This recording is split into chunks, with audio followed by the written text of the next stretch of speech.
Olá! Na aula de hoje nós vamos falar sobre a ausência dos sentidos. Em uma carta que o Diderot mandou para o Locke em 1693, ele perguntava o seguinte: será que uma pessoa, tendo nascido cega e de repente ela tivesse recuperado a visão, ela conseguiria reconhecer ou diferenciar um cubo de um quadrado?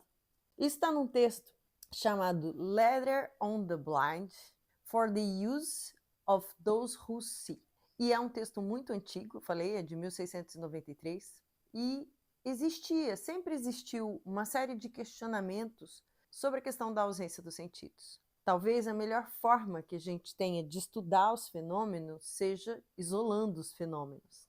A química e a física fazem isso muito bem. Mas como é que a gente pode isolar o tato? Como é que a gente pode isolar a audição, a visão e entender como é que as coisas funcionam, como é que a nossa percepção funciona sem elas? Essa é uma pesquisa muito difícil, mas muitas áreas científicas, desde a antropologia, como a gente viu desde a primeira aula, desde a antropologia, as neurociências, a medicina, eles vêm explorando, até na filosofia, Aristóteles em De Anima falava já sobre isso, a questão dos sentidos, eu tentava colocar os sentidos numa hierarquia, qual era o sentido mais importante. E aí a gente percebe que existe sim uma forma da gente olhar para a ausência dos sentidos e entender como é que as pessoas têm a percepção de mundo, mesmo não tendo todos os sentidos. Um dos casos que é muito comentado é o da Laura Bridgman, essa moça aqui. Esse aqui é o Hoes, que foi o instrutor da Laura. A Laura nasceu em 1830 e ela teve escarlatina. Era uma coisa muito comum naquela época. E com a febre muito alta, ela perdeu a visão, a audição e acredita-se que ela podia sentir muito pouco, ou distinguir muito pouco o paladar e o olfato a partir dos 2 anos de idade. A história da Laura ela é muito importante não porque a partir dela foram desenvolvidos vários sistemas de comunicação não tradicionais, né? Inclusive ela foi uma das pessoas, né, que ajudou a pensar ou ajudou a produzir o alfabeto Braille, mais tarde, óbvio, mas começou lá com ela. E ela também é importante porque na última aula a gente estava falando sobre a questão do entretenimento, como é que ele ganha espaço no século XIX e XX, e ela era uma celebridade naquela época. As pessoas iam até a escola onde ela estava para visitar, para conhecer a Laura, porque ela era uma pessoa totalmente diferente. Justamente por não ter os sentidos e poder se comunicar, ela era considerada uma pessoa extraordinária. E as pessoas então iam até este lugar para visitar onde ela estava e conhecer um pouco mais da Laura. A imagem que eu tenho dela, depois que eu soube da história e li a história dela, é uma imagem muito bonita, inclusive, porque eu imagino ela andando pela escola com as mãos abertas e as pessoas falando com ela pela mão. Era a forma que ela tinha de se comunicar com as outras pessoas. Então elas se comunicavam dentro da mãozinha da Laura. E a Laura conseguiu escrever, a Laura conseguiu bordar, então ela tem uma história muito incrível. Laura tinha 7 anos quando entrou para o New England Asylum for the Education of the Blind, em Boston. Ela contraiu escarlatina aos 2 anos, era cega, surda, muda e os médicos acreditavam que sua capacidade de perceber sensações olfativas e gustativas eram limitadas. Samuel Howe, diretor do asilo, desenvolveu para Laura uma linguagem que foi posteriormente usada por muitos outros portadores de deficiência, entre eles Anne Sullivan e Helen Keller. Howe era adepto da frenologia, teoria que estuda o caráter e as funções intelectuais humanas, baseando na conformação do crânio. O princípio da frenologia seria que, por meio de exercícios das faculdades mentais, uma pessoa poderia exercer suas habilidades encontrando o melhor caminho para estimular essas faculdades. No New England Asylum, Laura era listada por guias de turismo como atração.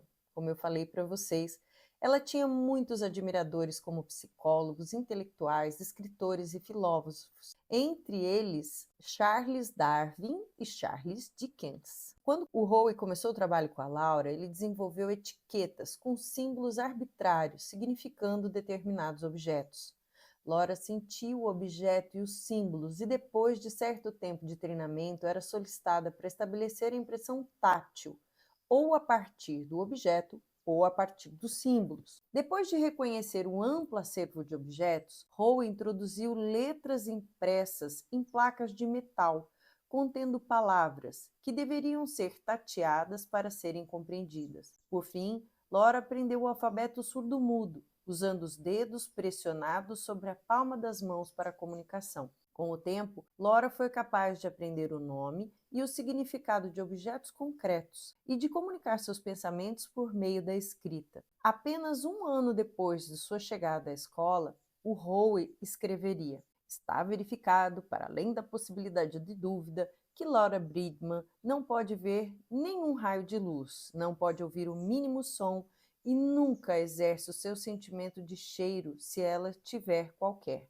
Assim, sua mente está na escuridão e na imobilidade, tão profunda como a de um túmulo fechado à meia-noite. De belas visões e sons doces ou odores agradáveis, ela não tem nenhuma percepção. No entanto, ela parece tão feliz e cheia de vida como um pássaro, e o emprego das suas faculdades intelectuais, a aquisição de uma ideia nova, dá-lhe um prazer vívido, que se caracteriza claramente com seus recursos expressivos. Durante o ano, ela atingiu grande destreza na utilização do alfabeto manual de surdos e mudos, e ela deixa claro palavras e frases que ela sabe, tão rápida e esperta que somente aqueles habituados a esse idioma podem seguir com o olho a proposta rápida de seus dedos. Mais maravilhosa que a rapidez com que ela escreve seus pensamentos mediante o ar, ainda é a exatidão fácil com que ela lê as palavras, assim, escritas por outros, segurando suas mãos na dela e seguindo cada movimento de seus dedos, com letra após letra formando o significado em sua mente.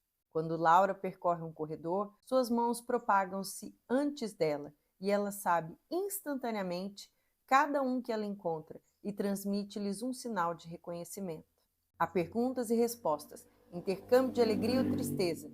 Existem uniões e separações, simplesmente como entre crianças com todos os seus sentidos. Isso é um artigo que aparece no livro da Constance Classen, e é o Howe escrevendo essa carta, contando esse cotidiano. Até os dias de hoje, a história da Laura impressiona, principalmente porque a gente vê o poder que existe de desenvolvimento de sentidos e de formas de comunicação, apesar da inexistência ou da incapacidade de certos sentidos em seu pleno funcionamento.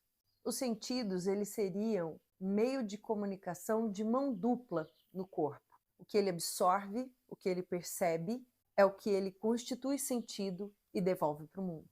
Karl Marx escreveu nos Manuscritos Econômicos e Filosóficos, datado de 1844, que a formação dos 5 sentidos era um trabalho de toda a história do mundo até o presente. Com isso, ele não estava dizendo que os sentidos eram apenas naturais ou formados por forças civilizadoras, mas que os sentidos eram tanto influenciados pelos desenvolvimentos históricos quanto influenciadores desses processos. Por isso, eles são uma via de mão dupla. Do mesmo modo, Susan Stewart sustentou o argumento de que podemos aprender o mundo por meio de nossos sentidos, mas os sentidos mesmos são moldados e modificados pela experiência e o corpo tem uma memória somática dos encontros com o que está fora dele.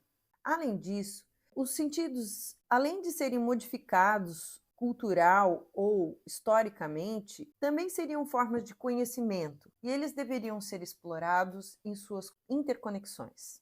Constance Classen também apostava nisso. Ela dizia: nós estamos acostumados a pensar em percepção como atos físicos em vez de atos culturais. Todas essas ideias dialogam com a proposição de sensorialidades culturalmente construídas, uma ideia que vem do professor Vinícius Andrade Pereira, da UERJ, que fala da emergência de um novo conjunto de códigos sensoriais que rearranjam os sentidos e os preparam para lidar com os materiais do futuro. Essa introdução ao tema do sentido se justifica a partir da proposta em colocar o corpo como objeto privilegiado no campo da comunicação, dialogando com outros campos como a psicologia, a antropologia, que podem soar, em um primeiro momento, como campos desconhecidos, mas que poderão ajudar a esclarecer sobre as relações entre os sentidos e o processo de comunicação. Essas proposições de diálogo interdisciplinar não são novidade no campo da comunicação e podem ser encontradas tanto nos termos como percepção, atenção, visualidade, audibilidade, tatilidade, desejo, inconsciente, self, que cabem tanto ao campo da psicologia, da psicanálise, da neurociência, quanto nas propostas de grupo da pragmática da comunicação, como na Escola de Palo Alto, como na Escola de Frankfurt, né, Freud, Marcuse e Fromm, da Escola Funcionalista Norte-Americana, tem o Le Bon, o Watson e o Lasswell, e a Escola de Toronto, com Havelock e o McLuhan. Apesar dessa intenção de uma exploração dos sentidos sem traçar entre eles divisões, mesmo os investigadores mais recentes sobre a história dos sentidos apresentam os argumentos de acordo com cada sentido. A importância e a crítica sobre a visão, a importância e a crítica sobre o tato, a importância e a crítica sobre o olfato, a importância e a crítica sobre a audição e, muito raramente, mas existe, sobre o paladar. A Constance Classen, ela procurou tecer uma antropologia social dos sentidos, sugerindo que seria necessário estudar os sentidos pelo que eles são, formas históricas para conhecer e compreender que variam de acordo com a cultura. Pessoas percebem e compreendem aromas, odores, sons, tatilidades, visualidades e sonoridades, e formam conjuntos sensoriais diversificados. David Howes e Constance Classen usaram as contribuições de McLuhan, Oliver Sacks, entre outros autores, para colocar a experiência social por meio dos sentidos como tema de análises culturais e antropológicas. Para eles, os sentidos eram também formas de conhecimento e objetos para a construção de diferentes sociedades e períodos. Da mesma forma, Smith se inspirou em Classen e Howes para explorar a dimensão histórica dos sentidos, tecendo a composição de que sentidos são produtos do ambiente e do tempo. E, por sua vez, eles mudam as percepções das pessoas sobre odor, toque, visão, audição e paladar. McLuhan e Walter Ong exerceram influência sobre esses pesquisadores ao propor o impacto das diferentes tecnologias de comunicação sobre a modelação e correlação entre os sentidos. Como vimos anteriormente, esse campo é chamado de antropologia dos sentidos e trabalha com o aparato sensório como um todo em complexas operações. De acordo com Howes, a metáfora de McLuhan, que é o caleidoscópio, a ideia da gente ver, tudo encadeado, misturado e se misturando, explicou de forma mais clara a integração entre os sentidos, que faz com que cada indivíduo perceba o mundo. A noção dos 5 sentidos é atribuída a Aristóteles em seu Tratado da Alma, o De Anima, em que ele escreve todos os sentidos como forma de contato ligado aos 4 elementos em um sistema de correspondências. O olho ligado à água absorve a luz, o ouvido associado ao ar, o odor ao fogo e o tato à terra. Na doutrina de Aristóteles, as informações oferecidas pelos sensores externos alcançavam os sensores internos pelo sentido comum a eles todos, o tato, e as percepções sensoriais seriam referenciadas por eventos significativos da vivência do indivíduo, distendendo, portanto, o tempo pela via da rememoração, da evocação de diversas emoções possíveis. Atualmente, no entanto, todas essas proposições sobre a classificação dos sentidos vêm mudando, muito embora a formação dos 5 sentidos seja mais comum na cultura popular. O que as novas experiências sugerem é que o número de sentidos depende de como o sistema sensorial é dividido. De acordo com Dury, a possibilidade de classificação seria segundo a natureza do estímulo, que poderia ser de 3 tipos: mecânico, tato e audição, luminoso, visão, e químico, gustação e olfação. Ele definiu o sentido como um sistema formado por um tipo celular especializado, que reage a um sinal específico e reporta uma certa parte do cérebro. Embora já tenhamos visto por meio dos estudos em psicologia suprastados que são várias as partes do cérebro ativadas a partir de um estímulo, haveria ainda um outro descuido na proposta de Dury. Ele considerou que a propriocepção, a capacidade que o corpo tem de se localizar espacialmente, reconhecendo a posição das suas articulações, E os reguladores da fome e da sede de sistemas como o nível de glicose na circulação como novos sentidos. No entanto, poderíamos questionar se a proposta não estaria estabelecendo uma confusão entre sentido, sensação e percepção. Temos a sensação de sede, de fome, de dor e percebemos o nosso relógio biológico, mas eles seriam sentidos? Só porque estariam enviando uma percepção aos circuitos cerebrais? São apostas muito novas nesse campo que está sempre em desenvolvimento e exige um esforço epistemológico muitas vezes loquaz. Para a gente continuar essa exploração, nós vamos seguir uma linha tradicional de aprofundamento sobre cada sentido. E nós vamos começar pelo tato.